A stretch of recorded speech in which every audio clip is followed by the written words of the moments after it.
If my sketchy online activity for this video didn't get me flagged by the Australian government, I don't know what will.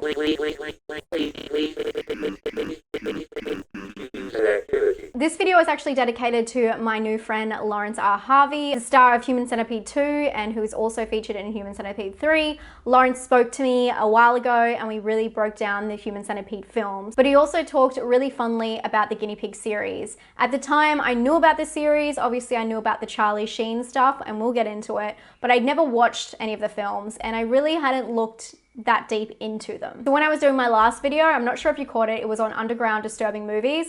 The guinea pig films just kept popping up and I was really intrigued, but there's a lot to talk about in the series.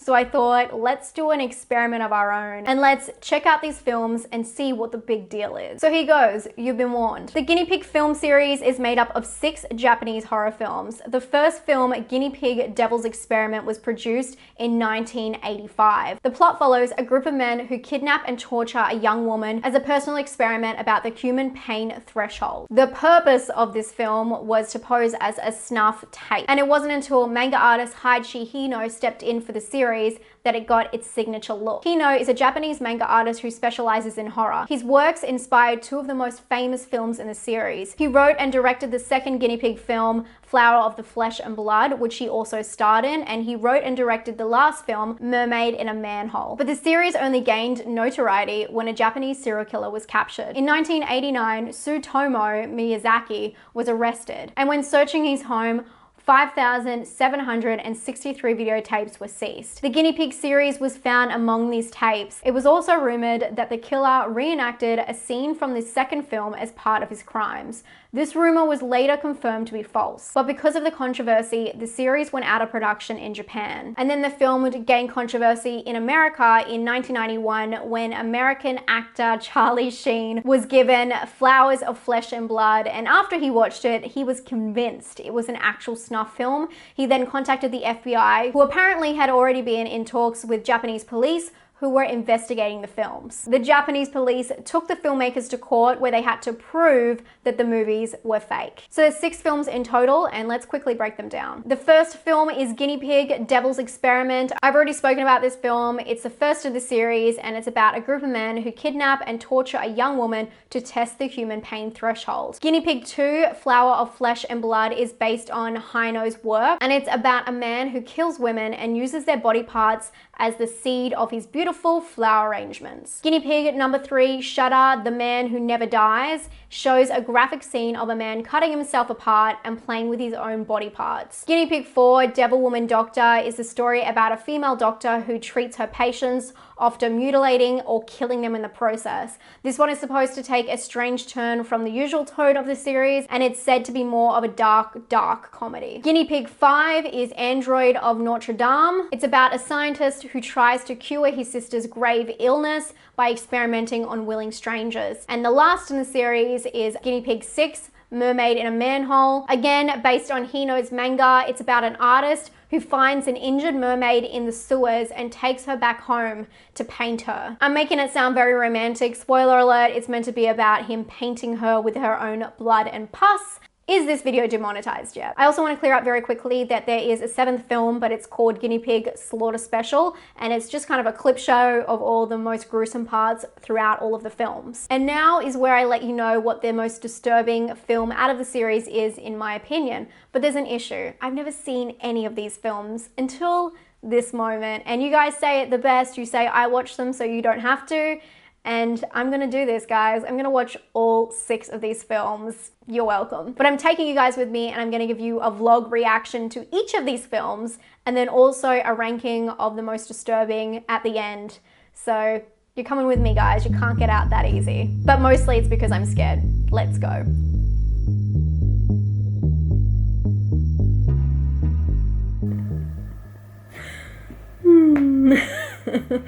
Okay guys, I just finished Devil's Experiment, Guinea Pig 1, which is kind of an experiment. Well, I mean, I feel like I'm doing an experiment in watching these. First thing is, I felt like it was a lot more serious and had a serious tone, and I wasn't expecting that. It's not like a found footage in a way that it sets up a storyline. It's like an actual experiment. I should say that this will have spoilers in it, so if you do want to skip ahead and just see how I rank them, you can do that, and I'll leave the time code right here. But yes, this film is about a bunch of men who have a woman, and they are doing all of these experiments on her, pretty much torturing her. And it's not in the way that I thought. Like, I guess I'm very used to like the Western world, the Hollywood form of torture porn, which sounds so weird to say. But it was very serious, and it was set out like an experiment. It divided them into different sections, such as like hit, skin, kick. Like, they would do all these separate things. They'd also have a counter saying how many times they hit her. It was very strange, and yes, very serious. And also, it's not like we know where she came from. She's just kind of there at the start. You don't really see any of that. Yeah, it's very strange. Also, she doesn't really talk at all. I think she yells out something at the start, or maybe when they're like kicking her, she gets up a couple of times. But it was a very strange movie in the fact that if someone is torturing you over and over and over again, she was not pleading, she was not saying why, she was not saying any of that kind of stuff. So it's very interesting to think about if she knew about the experiment or who she was. Anyway, so it does open with a title card saying that it is an experiment, and then it closes with a title card saying like they're under investigation to try and figure out who the people are. So yeah, it was more serious than I assumed it was going to be.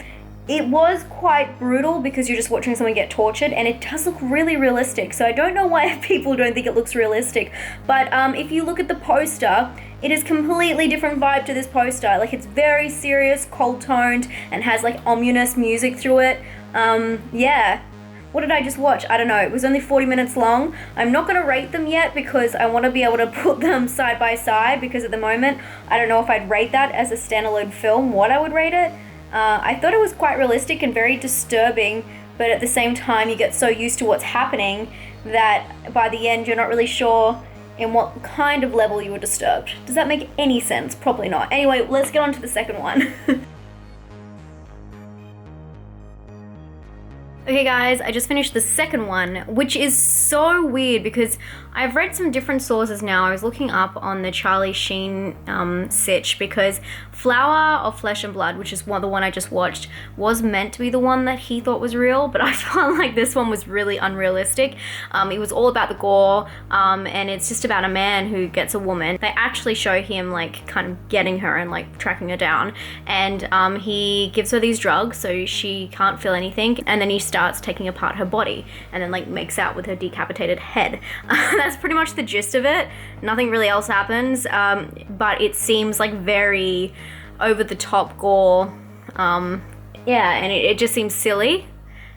I mean, it looks a little bit realistic at some points. The eye, it's so funny. In both movies, they have done an eye shot where they take an eye out.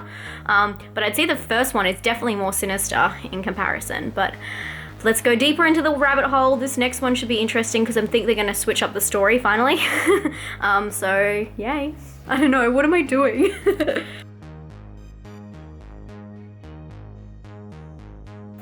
Okay, I just finished the third film. That was wacky. Number one, it is more of an actual short film, I guess. They're all 40 minutes long, but this one had a lot of dialogue and had a story kind of set up, which the other ones really haven't so far.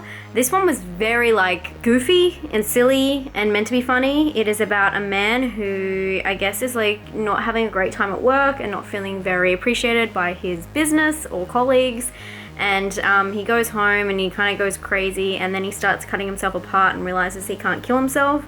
And he invites over this guy, and the guy gets scared, and then his girlfriend comes over and they start cleaning up the apartment. It's a very weird movie.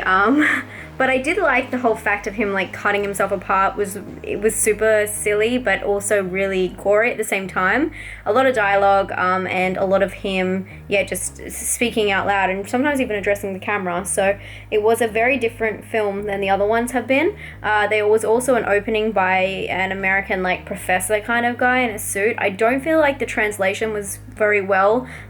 He was American, but I couldn't hear him speak because it was dubbed over in Japanese. So I was reading subtitles, but the subtitles, I just don't feel like there's any official subtitles for these kind of films, because obviously they came out on VHS.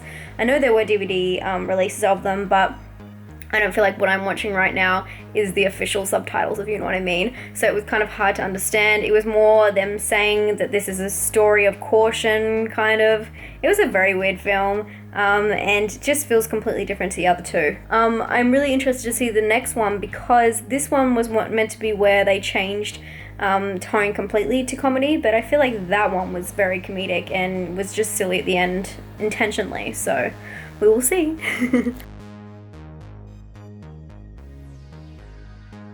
I've just finished number 4, Devil Woman Doctor. Wow, when they were talking about how it was like a comedic approach, it's a little bit quirky turkey, they were not joking, because it is all quirky turkey. That movie was pretty much a bunch of skits put together that aren't, like, they're kind of like gross humor, like poop humor, but it's not disturbing by any means. There is 2 things that could be deemed like offensive, disturbing in this, but because it's such a comedic show, movie, like this one goes for a little bit longer, by the way, as well. I think it went for 48 minutes. Because it's so comedic, I think that it's not deemed offensive. One is an exploding baby. The second, which I'm sure it was done fine, but we will never know, to be honest, and it might be before a lot of laws came in for animal protection, is that she has like a kitten and she drops the kitten at one point, and you can see the kitten must drop into a bin, into a trash can, but it's from pretty high up, and you were just like, oh my god, that's a real kitten at that time. So, but besides that, that's just a throwaway kind of scene, weird thing.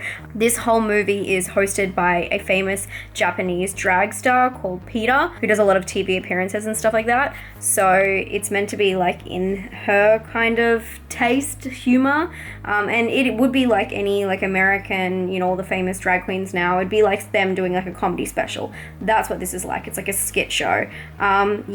This does not fit in with especially the first film. I just can't believe that these are all part of the same series. It's pretty crazy, because I thought that this was going to be really, really disturbing. This one is not disturbing at all. On to the next. I have 2 more to go, guys. I hope you appreciate this.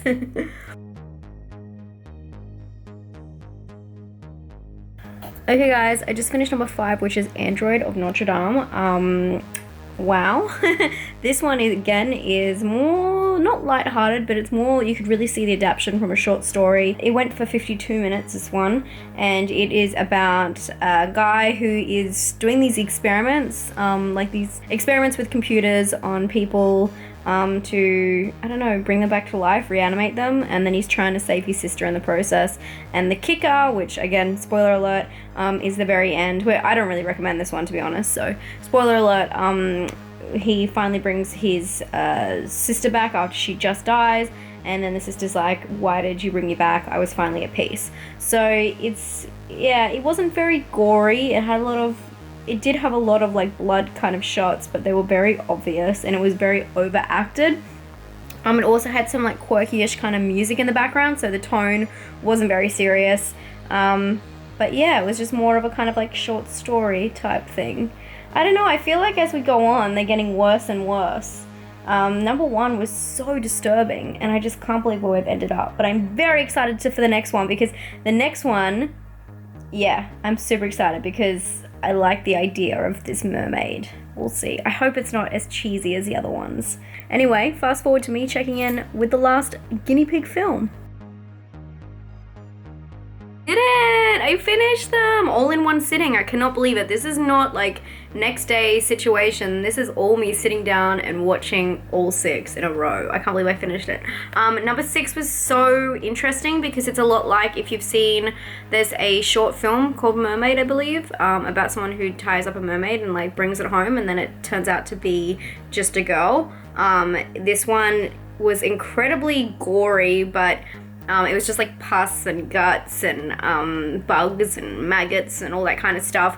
Stuff that looks quite fake, and it is quite gross though, but it looks quite fake at the same time. But in this one, he goes out and he is a painter, and he goes and spends a lot of time in the sewers. At the start, you see him painting a dead baby that he found in the sewers, which is pretty gross. But it does tie into the story, so it is meant to be there for a reason. And then he discovers this mermaid who he had painted before, and she has this infection on her stomach.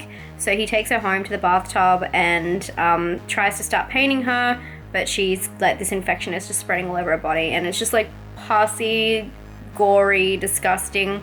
She ends up like sacrificing some of her blisters for paint. It's so gross. But by the end, it does take over her whole body and she dies. And then when he is found out by his next door neighbor, it's said that the whole thing was in his head, and what actually happened, it was his late wife who he killed, and she was pregnant with his baby, but she was also diagnosed with stomach cancer, which was meant to be the infection on the mermaid, but they found a scale that they can't find what fish it came from. So it's kind of ambiguous whether it was the mermaid or was the wife. That being said, that was probably the most creative of all of them, I would say. But it is a lot like a short film that I've seen before, which may have got inspiration from this. Now I've seen them all, I can definitely tell you it isn't as scary as I thought it was going to be. It's definitely not the most disturbing thing I've ever seen. Number 1 is by far the most disturbing, by far, followed probably by number 2. But they all kind of get very campy and silly. The last one I do think is probably the most original and most like gory-ish, like kind of made me squirm. But I do think that number 1 was definitely the most disturbing, and it's hard for me to rate any of these films, to be honest. A lot of them I'd give like a 3, but I think the first one I'll give a 5 because I think it's actually true like found footage, which I really like, where it's not a great film, but it's not a bad film, and I like the way it's set up. The tone and the vibe of it is very creepy and very realistic, so you gotta give it points for that. And then I think the last one is probably my favorite after that. But yeah, take or leave like 2 to 4. I did really like number 3, when he was in the house by himself and he was like cutting into himself and he's like, I can just not die. It was quite funny, but I don't know if that's what they were going for. But guys, I did it. I watched all of the guinea pig films, and they're not as bad as we all thought. I don't know if you guys have seen the guinea pigs, or if you haven't, I hope this was a fun guide and kind of me talking through them so you don't have to watch them, but now you know what they're about. And yeah, number 1's pretty brutal, and yeah, throughout the whole series, there seems to be a recurring theme of eyes. There's always like eyes on tables, or people getting their eyes pulled out of their heads. I feel like I'm very desensitized to this now, but if you are going to check out any, I just recommend just checking out the first one. Just keep in mind that the tone for the first one does not carry through the series. I hope you guys enjoyed this video. It's like a little bit different. I hope you don't mind the kind of vlog style, me getting out from behind the camera and actually sitting down and watching the films. I thought it was going to add some value to the video, so let me know if that did. And I hope you guys enjoyed this. I sat through it so you didn't have to, so give me a thumbs up if you can, and if you haven't subscribed, why not? And I'll talk to you guys very soon. Stay spooky. Bye.